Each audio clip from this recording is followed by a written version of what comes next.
Hello and welcome to the Your Parenting Mojo podcast. Longtime listeners tell me they love the show, but it can be hard to keep up with so many in-depth episodes. And I know it can also be hard for new listeners to know where to start. Last year, I started releasing summary episodes that tie together ideas from multiple longer episodes. And this year, I'm upping the ante even more by reducing the length of these summaries, hopefully making them even easier for you to quickly get the nuggets of information you need to apply in your real life with your real kids. Today, I'm here with an episode to help you respond to your child's challenging behavior without yelling or stuffing down your feelings. You'll learn how anger is related to emotion regulation and how to regulate your own emotions more effectively so you can model this for your kids. So I want to start today by asking you to think about the last time your child did something that made you really furious. Maybe they broke something precious to you. Maybe they refused to get in the car seat when you were already running late. Maybe they had a meltdown in the grocery store and everyone was staring. Can you remember that split second when it happened? That moment when your body reacted before your mind even caught up? Your jaw clenched, your shoulders tensed, your breathing got shallow, maybe a hot rush of blood to your face. And what happened after that? Did you yell? Did you say something harsh? Or maybe you went the other direction. You clenched your teeth and you said, "I'm not mad," while your whole body was screaming that you absolutely were mad. If you've been there, and honestly, who hasn't? I know I did when my daughter was young. Today's episode is for you. We're going to talk about what's actually happening in your body in those moments. Why willpower alone is not enough to change that. And most importantly, what your children are learning from how you handle these intense moments. Before we dive in, I want to make sure you know something really important. If you're a parent who yells regularly, you are not broken and you're not a bad parent. Why do parents yell? Well, we're all trying to manage enormous amounts of stress while helping tiny humans who don't yet have the brain development to regulate their own intense experiences. And we weren't designed to do it with nowhere near enough help. That's the real problem here, and it's also a lot harder to change. And the fact that yelling is common does not mean it has to be inevitable. There are specific learnable emotion regulation skills that can help you to respond differently. What is emotion regulation? Well, it's our ability to monitor, to evaluate, and to modify our emotional reactions, especially how intense they are and when they occur, to accomplish our goals as parents. And for most of us, learning how to improve emotional regulation starts with understanding what's happening in our bodies when we get triggered. So let's look at what's happening in your body in those moments. When your 4-year-old dumps cereal all over the floor right after you've cleaned the kitchen, your body reacts before you even consciously register what's happened. Your nervous system kicks into action, scanning for threats, getting ready to respond. And this can happen when your own parent would yell at you for making a mess when you were a kid, and you see the cereal all over the place, and your body responds as if your parent was here and is about to scream or smack you upside the head. These are what we call parenting triggers, situations that activate our stress response based on our own past experiences. And it can just as easily happen if nothing like that happened to you, but you're short on sleep and you haven't eaten in a while and your kid has asked for 1,500 things already this morning. And then we call it being flooded.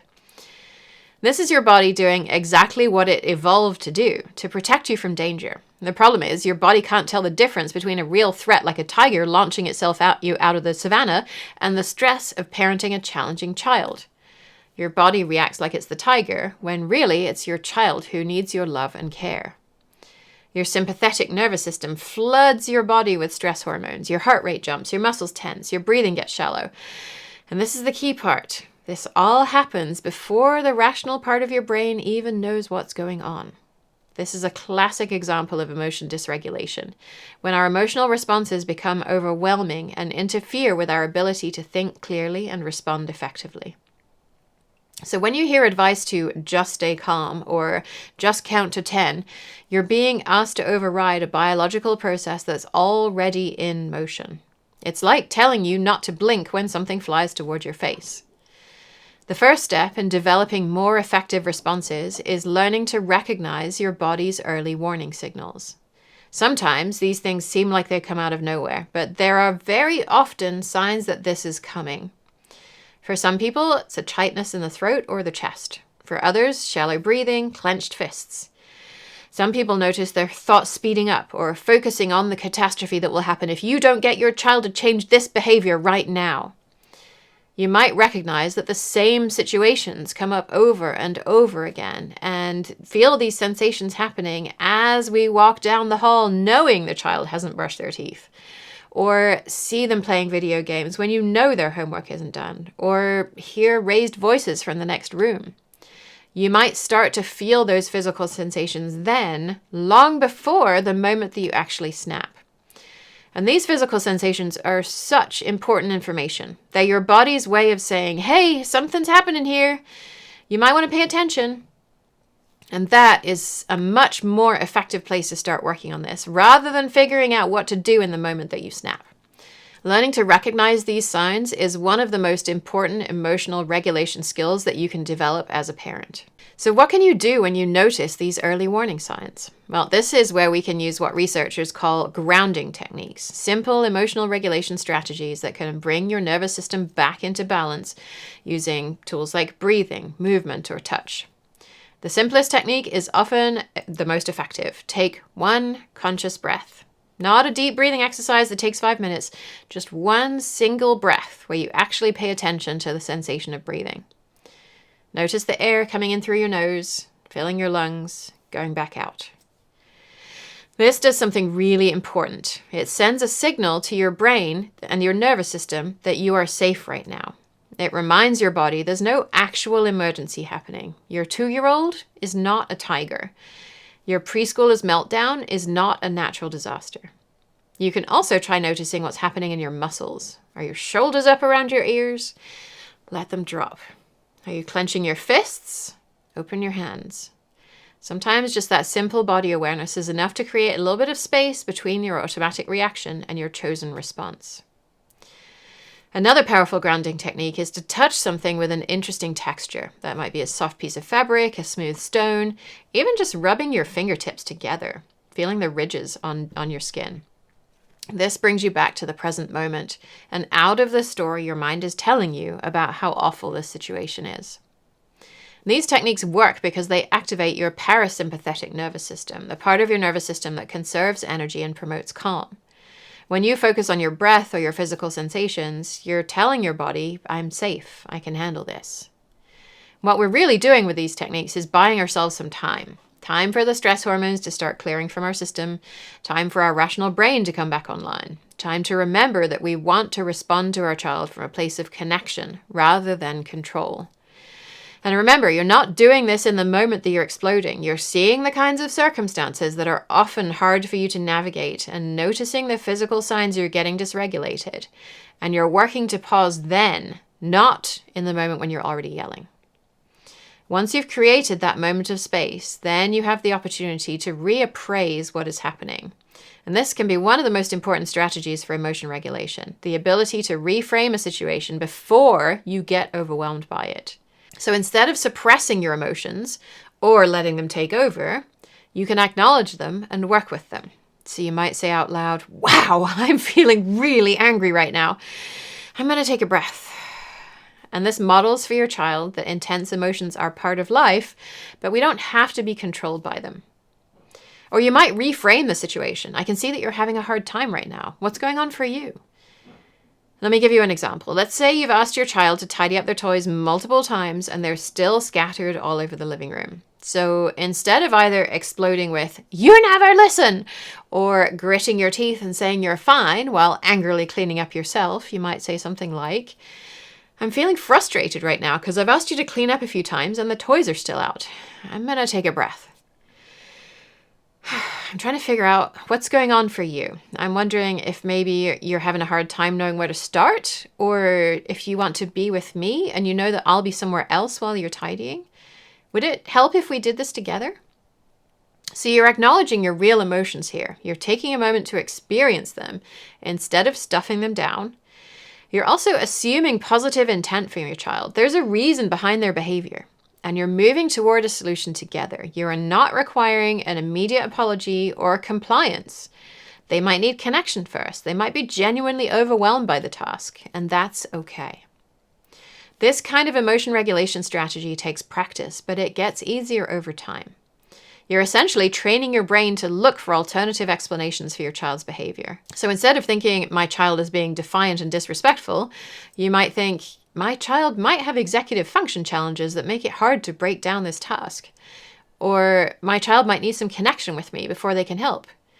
Or maybe there's something going on at preschool or school that's hard, and that's coming out in this interaction with me. That last part is especially important. It seems so obvious to us when we're feeling overwhelmed that it's because we haven't had enough sleep and we had a fight with our partner and our boss is being unreasonable. And we love that the kids are interested in so many things, but it's so much work to drive them around to all the places. It might seem in the moment that it's all about your child's behavior, but actually it's at least partly because of all the other stuff that you're carrying. And the same is true for our kids. Their actions in the difficult moments with us aren't always about that moment. They're about everything else that's going on in their lives and our lives as well. So now let's talk about what we're really modeling for our children with our emotional responses. Your child's developing brain is watching and learning from how you navigate these moments. And they're not just learning from what you say, they're learning from what your body is telling them. Children learn about their own emotional responses in 3 main ways. The first is through our direct teaching, when we tell them things like, you're okay, after they fall over, when they're clearly not okay because they're in tears.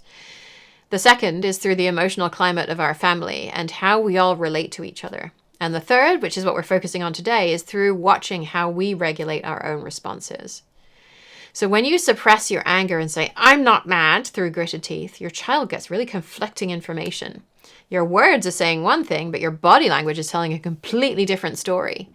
And this teaches kids that emotions are dangerous things that need to be hidden. And this is one of the emotional dysregulation examples we see play out in families, when parents model that intense emotions must be hidden rather than acknowledged and managed. Emotional suppression causes a person to experience themselves as inauthentic, and it can actually increase physiological stress, not only in the parent who's suppressing, but also in the child. When we consistently suppress our emotions, we're more likely to experience depressive symptoms and other health issues. An emotionally dysregulated parent who suppresses their feelings often creates a household where everyone feels like they're walking on eggshells. Children of parents who suppress their emotions are less likely to develop healthy ways to reappraise difficult situations. They've watched their parents stuff down difficult experiences instead of working through them, so they don't learn the skills that they need to manage their own intense experiences. There's another cost to emotional suppression that many parents don't realize. It's actually exhausting. When you suppress emotions, your body burns calories to maintain that suppression. You're working against your own nervous system all day long. When we allow ourselves to experience authentic reactions and own them, not making them the child's fault, and show how we can recover from them in ourselves and in our relationships, we feel better, and our child learns how to do this as well. This does get more complicated when your child's also having a hard time. When they're melting down, their nervous system is also flooded. They're not capable of rational thought any more than you are when you're triggered. And this is when your regulation becomes even more important. If you can stay connected to your body and breathe through your own stress response, you become a calming presence for your child. Your nervous system can actually help to regulate theirs, just like it did when they were a baby. But if you get flooded too, you have 2 dysregulated nervous systems trying to figure things out together, and that often doesn't go well. A 2-year-old who's having a meltdown is not being manipulative. Their brain literally doesn't have the capacity for manipulation yet. A 4-year-old who seems to be pushing your buttons might actually be testing whether you're a safe person who could handle their big feelings without falling apart yourself. So seeing your own challenges coming first and regulating yourself can help you to be more present and available for their challenges. There will still be times when you react before you can catch yourself, but when that happens, you can repair. You can come back later and say, I got really overwhelmed earlier and I raised my voice. I didn't know how to handle my own big feelings in that moment. Often our strongest reactions to our children's behavior are not really about what they're doing right now. They're about how parenting triggers past hurts. Maybe your child's defiance reminds you of being criticized as a child, and suddenly you're reliving the shame that you experienced when your own parents yelled at you. Maybe your child's emotional meltdown triggers memories of chaos in your childhood home. When you notice you're having an outsized reaction to your child's behavior, you can ask yourself, what is this reminding me of? What am I really reacting to right now? Sometimes just that awareness is enough to help you respond to what's happening right now. Other times, it helps to process your experiences with others who can help you understand what happened to you in a new way. And that's where you can move beyond just managing the triggers today to actually healing yourself so you don't pass on the hurts you've experienced. Like any skill, emotion regulation for adults gets easier with practice. You can even practice when you're not triggered. Notice throughout the day what's happening in your body. When you're stuck in traffic, when you're reading a stressful email, what does your body do with that stress? Here are some other ways to practice emotion regulation in daily life. Practice a body scan. Several times a day, notice what's happening in your body from head to toe. You might try looking around for 5 things you can see, 4 things you can hear, 3 things you can touch, 2 things you can smell, and 1 thing you can taste when you notice stress building, even in situations that don't involve your kids. This is a simple but really powerful emotion regulation exercise that grounds you in the present moment. You can practice reappraisal with low-stakes situations. So when someone cuts you off in traffic, you might try thinking, oh, maybe they're having an emergency, instead of, what a jerk. Research consistently shows that when parents improve their own emotion regulation skills, their children's behavior problems decrease significantly. Children who grow up with parents who model healthy emotion regulation are more likely to have better relationships with their peers, perform better in school, and have fewer mental health challenges as they grow up. When you yell less, your child experiences less stress. When you repair more consistently, your child learns that relationships can survive conflict. When you acknowledge your emotions instead of suppressing them, your child learns that all parts of their experience are acceptable. So I want to end with this. Developing the capacity to stay connected to yourself and your child during difficult moments takes practice. Your body's responses make complete sense given how your nervous system evolved to protect you. Learning to work with these responses becomes easier over time. Most of us yell because we never learned other ways to handle overwhelming moments. But you can learn these skills at any point in your life. Some parents notice changes within weeks of starting to practice them. Others find it takes months to really retrain their nervous system. The work you do on your own emotion regulation models for your child what it looks like to be a whole, complex human being who can go through life's challenges with grace and resilience. And that is one of the greatest gifts you can give them.